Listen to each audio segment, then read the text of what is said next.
130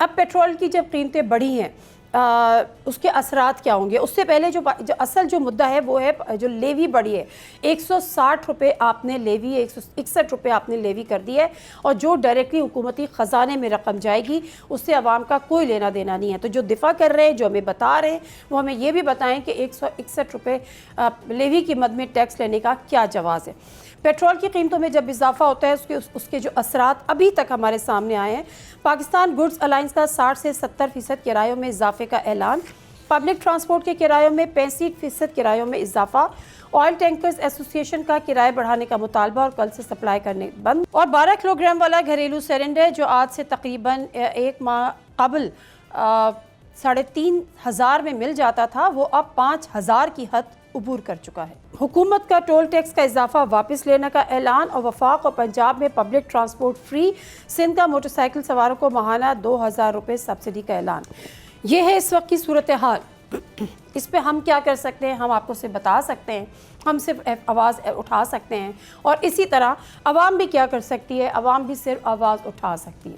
دیکھیے ذرا مختلف شہروں کے عوام پیٹرول کی قیمتوں میں اس اضافے سے کس طرح سے چیخ اٹھے ہیں. اب میں آگے بڑھتی ہوں اور آپ کو یہ بھی ساتھ کے ساتھ بتاتی ہوں کہ جو حکومت نے ریلیف اناؤنس کیا ہے, پنجاب حکومت کی میں پہلے بات کرتی ہوں. پنجاب حکومت نے کہا کہ تمام جو پبلک ٹرانسپورٹ ہوگی وہ مکمل طور پر فری ہوگی. یعنی یہ ایک کم از کم ان کے لیے ایک بہت بڑا ریلیف ہے جو گاڑیاں افورڈ نہیں کر سکتے یا پیٹرول بائکس بھی افورڈ نہیں کر سکتے. تو مکمل طور پہ جو پبلک ٹرانسپورٹ ہے وہ فری کر دی جائے گی. لائک وائز محسن نقوی نے بھی ایک ٹویٹ کیا, اور انہوں نے کہا کہ پرائم منسٹر کی ہدایات کے مطابق جتنا بھی پبلک ٹرانسپورٹ اسلام آباد میں چلتی ہے وہ بھی مکمل طور پر فری کر دی جائے گی. یعنی آپ اس میں آئیں جائیں, اس سہولت سے فائدہ اٹھائیں, لیکن ایک پیسہ بھی دینا نہیں پڑے گا. اب بات کر لیتے ہیں سندھ حکومت کی. تو سندھ حکومت کی جو بات ہے وہ تو یہ ہے کہ وہ ایک مثال تو آپ نے سنی ہوگی کہ نہ 9 من تیل ہوگا اور نہ رادھا ناچے گی. تو جو مراد علی شاہ صاحب ہیں انہوں نے تو ہاتھ مکمل طور پر کھڑے کر لیے. میں یہ سوچ رہی تھی کہ 18 سال سے پیپلز پارٹی کی حکومت ہے سندھ میں, کیا ان کو یہ بات کرتے ہوئے تھوڑی سی بھی شرمندگی ہوتی ہے کہ وہ یہ بات کہتے ہیں کہ ہمارے پاس تو پبلک ٹرانسپورٹ ہے ہی نہیں. مطلب گورنمنٹ کے پاس تو ایسا ٹرانسپورٹ کا کوئی نظام ہی نہیں ہے. نہ گورنمنٹ کے پاس کوئی میٹروز ہیں, نہ گورنمنٹ کے پاس کوئی گرین لائن, اورنج لائن ہے, نہ ٹرام ہے, نہ بس کوئی ڈنکی بسز ہیں جو آٹے میں نمک کے برابر. ابھی کچھ عرصے میں ای وی بسز کچھ اناؤنس کی ہیں, وہ یقیناً آٹے میں نمک کے برابر ہیں. یہ حکومت خود ہمیں بتا رہی ہے, یہ پبلک نہیں کہہ رہی, یہ ہم نہیں کہہ رہے, یہ حکومت خود ہمیں بتا رہی ہے. تو یہ کتنی بڑی نااہلی ہے, اور اس نااہلی کا اعتراف خود وزیر اعلیٰ سندھ کر رہے ہیں کہ ہمارے پاس ٹرانسپورٹ کی ایسی کوئی سہولت میسر نہیں ہے. اور وہ اس شہر کے لیے کہہ رہے ہیں جہاں کی آبادی تقریباً 4 کروڑ ہے. پھر آگے بڑھتے ہیں اور رانا ثناء اللہ صاحب ٹیلی ویژن پر آتے ہیں اور وہ ہمیں بتاتے ہیں کہ ہم تو معصوم ہیں, ہم نے تو کچھ نہیں کیا, یہ تو جو بھی کیا وہ ہمارے بڑوں نے کیا.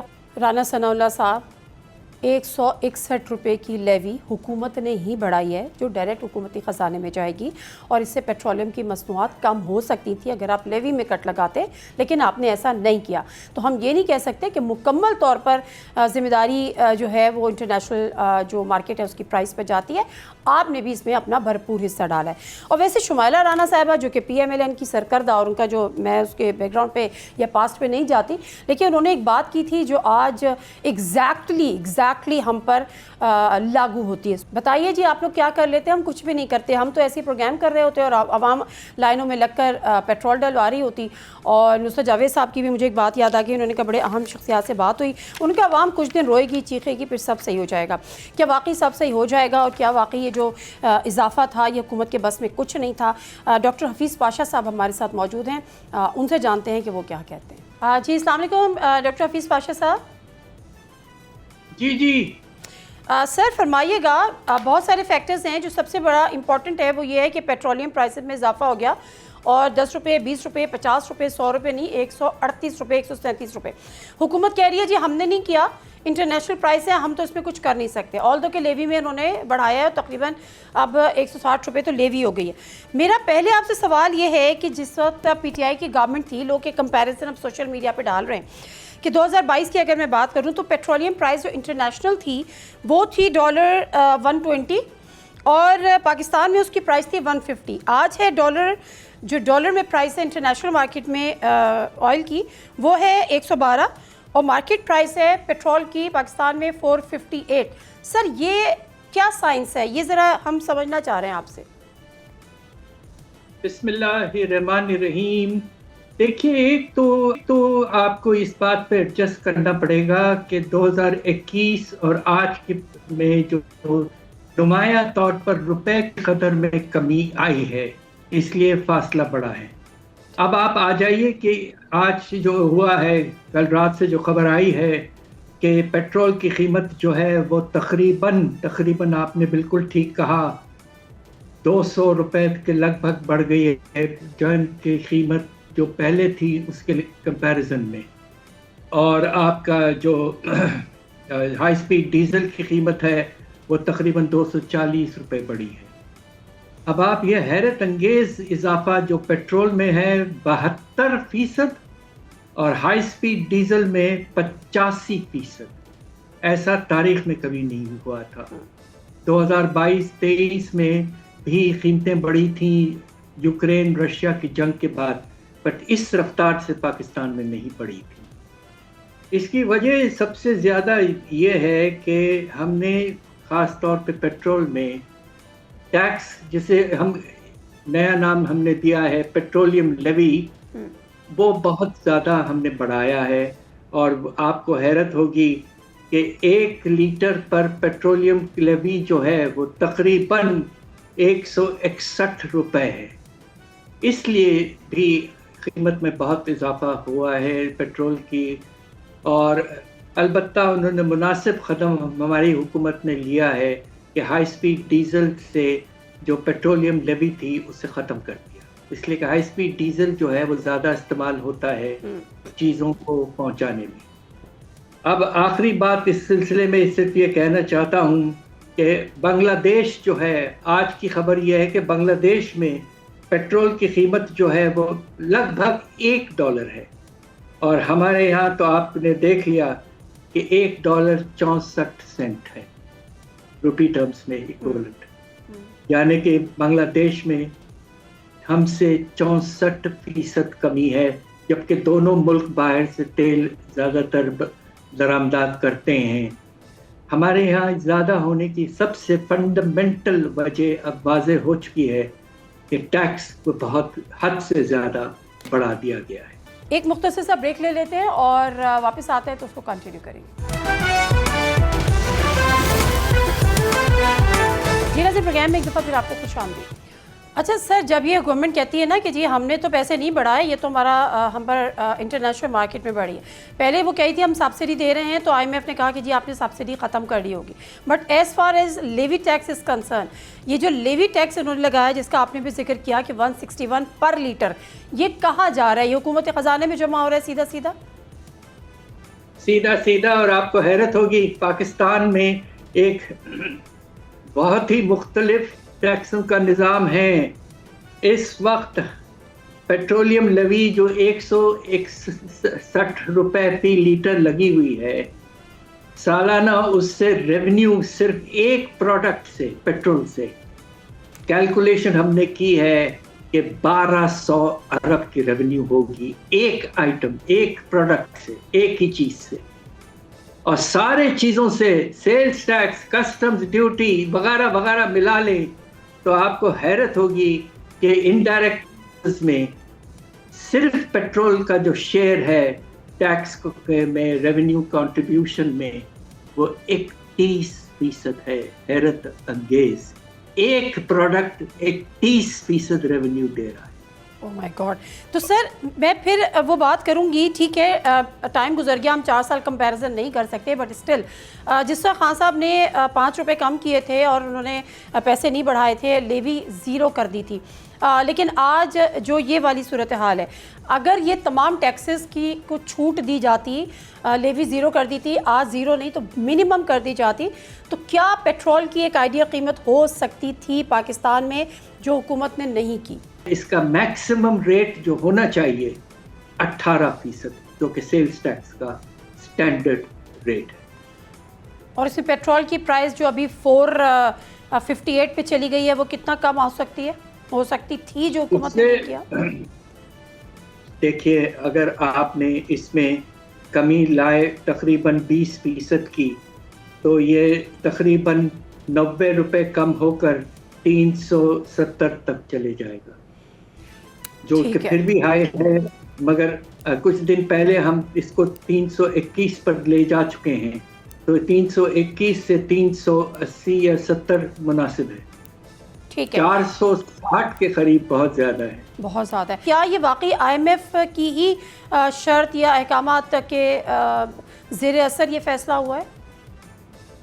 ہمیں آئی ایم ایف کو سمجھانا چاہیے تھا کہ پیٹرولیم لیوی جو ہے وہ 31% نہیں ہونا چاہیے، وہ ایک سٹینڈرڈ سیلز ٹیکس کے نظام کے تحت 18% ہونا چاہیے، اور باقی اگر ہمیں ضرورت پڑ رہی ہے ایڈیشنل ریونیوز کی تو ہم دوسرے طریقوں سے ان کو اٹھائیں گے اور کوشش کریں گے کہ پروگریسو ٹیکسز کے تھرو لے آئیں۔ یہ نہیں کہ اب آپ یہ سوچئے کہ پیٹرول کا سب سے زیادہ جو استعمال ہوتا ہے، آپ کو سن کے شاید حیرت ہو، پیٹرول اور ڈیزل وہ ایجوکیشن پہ ہوتا ہے، یعنی کہ شاگردوں کو اور بچوں کو اسکول پہنچانا، کالج پہنچانا، یونیورسٹی پہنچانا اور واپس لانا، اس میں سب سے زیادہ پیٹرول استعمال ہوتا ہے، اور اس پہ آپ نے سب سے زیادہ ٹیکس لگا دیا ہے۔ یہ بالکل ود آل ڈیو ریسپیکٹ نامناسب۔ ٹھیک ہے سر، اب ایک خبر اور بھی تھی، وہ یہ تھی کہ جو ہمارا ریونیو کلیکشن ہوتا ہے وہ بھی جو شروع کے ماہ میں ہوا ہے وہ بھی کافی کم ہوا ہے۔ پچھلے سال ہم نے اس میں تقریباً 42 بلین تھا، 25-26 کی بات کر رہی ہوں، اور ابھی 38.3 بلین جو ہے وہ ہمارا جو ٹارگٹ تھا وہ 42 تھا، لیکن جو ریونیو جنریٹ ہوا تھا وہ 38.3 بلین تھا۔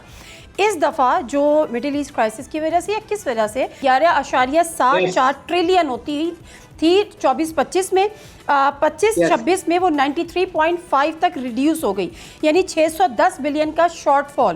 کیا یہ وجہ ہے کہ انہوں نے پیٹرولیم ٹیکسز میں اضافہ کر کے عوام پہ سارے پہ بوجھ ڈال دیا؟ آپ کو حیرت ہوگی سن کے کہ ٹارگٹ جو تھا ہمارا پیٹرولیم لیوی کا پرانے ریٹ پر 1400 ارب تھا، اور پہلے 6 مہینے میں 860 ارب، یعنی کہ 60% سے بھی زیادہ ریونیو اٹھا لیا تھا۔ تو ہمیں تو ایڈیشنل ریونیو مل ہی رہی تھی پیٹرولیم لیوی سے، تو اس کی ضرورت نہیں تھی کہ اس کو اور بڑھائیں، یہ نامناسب۔